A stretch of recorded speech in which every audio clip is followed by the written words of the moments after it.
तो good morning दोस्तों।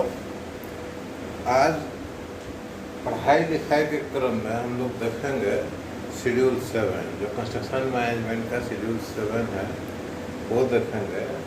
और इसमें आपको बताया जाएगा, अभी तक हम लोग सब चीज़ देख लिया, मटेरियल कैसे निकलना है, मैन पावर कैसे निकलना है, की स्टाफ कैसे निकलना है, बहुत सारा चीज़ देखा है। आज देखेंगे इसमें क्या है। इसमें जो शेड्यूल आपको बताया है सो जो फर्स्ट में किया जाता है एक्टिविटी उसको हम लास्ट में बता रहे हैं। मतलब एक काम जो 1 से शुरू हुआ और 10 तक आया है, खत्म हुआ है, तो 9वां काम जो है 9th वर्क आपको सबसे लास्ट में बताया जा रहा है। ठीक है, तो इसमें क्या है, सीक्वेंस ऐसा है कि जो 9th वर्क है जो सबसे लास्ट में ख़त्म हो रहा है शेड्यूल के हिसाब से, वो पहले करना पड़ता है। तो इसमें क्या है कि आपको कॉन्ट्रैक्ट जिस समय मिलता है और कॉन्ट्रैक्ट के बाद जो काम हो रहा है या होने वाला है उसको अलग अलग हेड में डिवाइड करते हैं। ठीक है, जैसे कंस्ट्रक्शन के लिए अगर हम बात करते हैं तो कंस्ट्रक्शन में हमको पहले ये देखना है कि ये जो 100 रुपया का काम मिल रहा है, सपोज कीजिए 100 का काम मिल रहा है, तो 100 का काम में 100 रुपये के काम में कौन कौन सा काम कितना है। सपोज कीजिए कि एक बिल्डिंग बनाना है, ठीक है, एक मकान बनाना है, एक कॉलोनी बनाना है। कॉलोनी बनाना है तो 100 रुपया का कॉलोनी बनाना है, तो क्या क्या काम होगा उसमें। ठीक है, तो उसमें हम उसको बाइफरकेट करते हैं। जैसे उसमें लिखते हैं सिविल स्ट्रक्चरल वर्क। ठीक है, सिविल स्ट्रक्चरल वर्क, उसके बाद एक अलग हेड बनाते हैं। ठीक है, बैलेंस ऑफ सिविल वर्क। ठीक है, बैलेंस ऑफ सिविल वर्क और सिविल वर्क स्ट्रक्चरल वर्क में क्या अंतर है।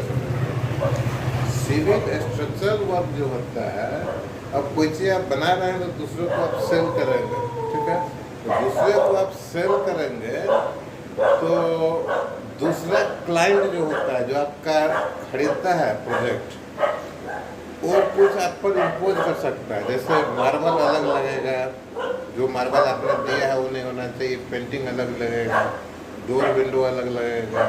ठीक है, तो कहने का मतलब वहाँ पर क्लाइंट का खरीदने वाले का चॉइस जा सकता है। लेकिन स्ट्रक्चरल वर्क में जैसे ब्रिक वर्क है, आरसीसी है, फाउंडेशन है, ये सभी में बहुत कम है कि क्लाइंट का कोई चॉइस निकल के आए। तो सिविल स्ट्रक्चरल वर्क अलग हो गया। अब बैलेंस ऑफ सिविल वर्क जो है, जिसमें फिनिशिंग है, इसके अलावा भी और आइटम आता है। जैसे आप रखेंगे कि रोड वगैरह बनना है, बाउंड्री वाल बनना है कॉलोनी का, आपका बिल्डिंग कॉलोनी के अंदर में आपका बिल्डिंग है, उस बिल्डिंग का बाउंड्री वाल बनना है। ठीक है, इसको बैलेंस ऑफ स्ट्रक्चर में हम रखेंगे। उसमें भी कुछ कॉमन होता है। स्ट्रक्चर बाउंड्री वाल के अंदर में आता है, आपका बिल्डिंग वगैरह कुछ और उसका एक बाउंड्री वाल बनना है। ठीक है, बाहर में कुत्ता लड़ाई कर रहा है। ठीक है, तो आपके घर का बाउंड्री वाल जो है वो आपका चॉइस में जा सकता है या नहीं भी जा सकता है। तो balance of civil work, structural civil work में आपको अंतर आ गया होगा। इसके अलावा और भी स्पेशलाइज जॉब होता है, उसको मेन कॉन्ट्रैक्ट के अंदर से अलग अलग हेड में लिया जाता है। अब ये क्यों लिया जाता है, देखिए, जो सिविल स्ट्रक्चरल वर्क होता है करीब करीब उसका वेंडर सभी के पास रहता है, हर कंस्ट्रक्शन कंपनी के पास रहता है। ठीक है, और अच्छा से अवेलेबल। लेकिन जो स्पेशलाइज जॉब है, फिनिशिंग का है, चाहे उसी से रिलेटेड और भी चीज़ है, उसका वेंडर हो सकता है कि अवेलेबल नहीं हो। ठीक है, या हो सकता है अवेलेबल हो तो लोकली अवेलेबल हो या किसी दूसरे जगह से मंगाना पड़े, ये चीज़ हो सकता है। तो इस केस में आपको एक स्पेसिफाई करना पड़ेगा कि ये वेंडर जैसे ग्रेनाइट का फ्लोर करना है तो ग्रेनाइट का फ्लोर लगाने के लिए वेंडर चाहिए, ठीक है। वेंडर अवेलेबिलिटी का एक कॉलम डालना पड़ेगा, ये लोकली है या ये वेंडर कहीं दूसरे जगह से मंगाना पड़ेगा। इस ढंग से कई सारा आइटम है जिसको बाइफरकेट करना पड़ेगा। और ये आइटम बाइफरकेट करना इसलिए ज़रूरी है क्योंकि बाइफरकेट करने के बाद बाइफरकेट करते हैं तो सिर्फ आइटम वेंडर ही नहीं करते हैं, उसके साथ जो उसका कॉस्ट लगता है, कॉस्ट निकाला जाता है, वो भी लिखा जाता है। तो ये इसलिए ज़रूरी होता है कि कॉस्ट जो निकाला जाएगा तो कॉस्ट के अनुसार उसके लिए परचेज ऑर्डर बनेगा, पीआर बनेगा, फिर परचेज ऑर्डर बनेगा, ठीक है। वेंडर विथ मटेरियल आप उसको देंगे, विदाउट मटेरियल देंगे, तो पीआर और पीओ बनाना पड़ेगा। पिछले वीडियो में आपको पीआर और पीओ के बारे में बताया गया। तो नेक्स्ट क्लिपिंग में आपको मैं दिखलाऊंगा कि इसके लिए जो एक्सेल शीट है उसमें क्या क्या कॉलम्स होना चाहिए और क्या क्या रिक्वायरमेंट है। तो वीडियो में बने रहिए, लाइक शेयर और सब्सक्राइब कीजिए। It is very important video, कोई नहीं बताएगा, किसी किताब में नहीं लिखा हुआ है और बहुत ही टू द पॉइंट है, ठीक है। अब ये नहीं है कि जो सीट आपको दिखलाया जा रहा है ये एग्जैक्टली आप वही फॉलो करना है, इसको आप इम्प्रोवाइज भी कर सकते हैं, इम्प्रूव भी कर सकते हैं, ठीक है। लेकिन एक मोटा मोटी बेस पॉइंट है, जैसे 0 से काउंट करके 1 2 3 करके 9 तक पहुँचते बेस नंबर है ये। उस बेस नंबर में भी प्राइमरी नंबर आता है 1 3 ऐसा करके। तो आप समझिए कि वो बेस का प्राइमरी नंबर है, इसके ऊपर आप जितना अपना रिक्वायरमेंट के अनुसार इम्प्रूव कीजिए, एडिट कीजिए, लेकिन ये सभी चीज़ ज़रूरी है। तो वीडियो में बने रहिए, क्लिपिंग देखिए शेड्यूल 7।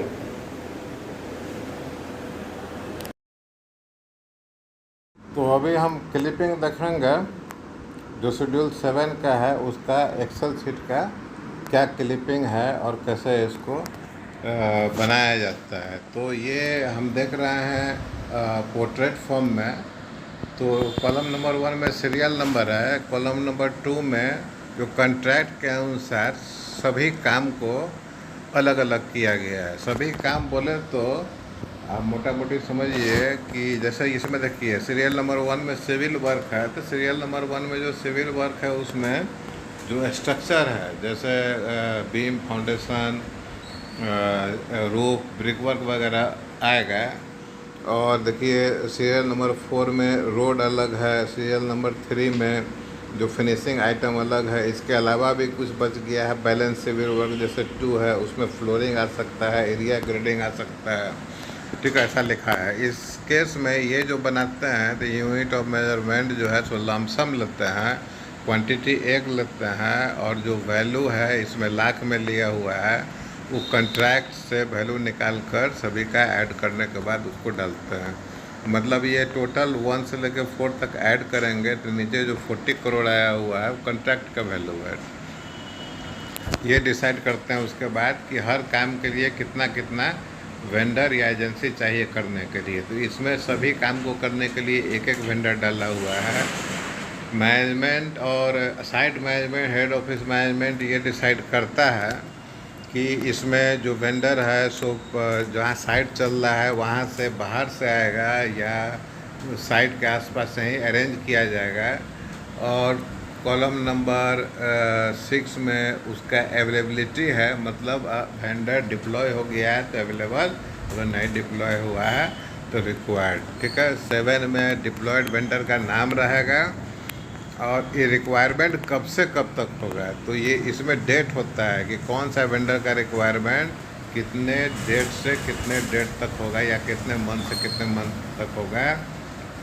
ये ड्यूरेशन शेड्यूल से डिराइव किया गया है, ठीक है।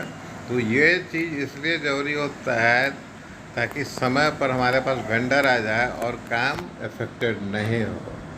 ये शेड्यूल 7 जो है सो जिस समय कॉन्ट्रैक्ट होता है, मिल गया है कॉन्ट्रैक्ट है, उस समय L1 शेड्यूल L2 शेड्यूल बनता है, उसी समय ये शेड्यूल 7 जैसा शेड्यूल भी बनाने का, ताकि समय पर आपको वेंडर मिल जाए। ठीक है, अब जैसे मान लीजिए कि देखिए 3 नंबर में फिनिशिंग आइटम प्लम्बिंग सैनिटरी, यहाँ पर हम एक वेंडर जैसा लिख दिया है, एक वेंडर लिख दिया है, यहाँ कॉलम नंबर 4 में एक चाहिए। लेकिन बेसिकली क्या है कि फिनिशिंग अलग अलग होगा, तो उसमें अलग टाइप का वेंडर चाहिए, नंबर्स अधिक हो सकता है, प्लम्बिंग के लिए अलग चाहिए या प्लम्बिंग सैनिटरी के लिए एक ही चाहिए।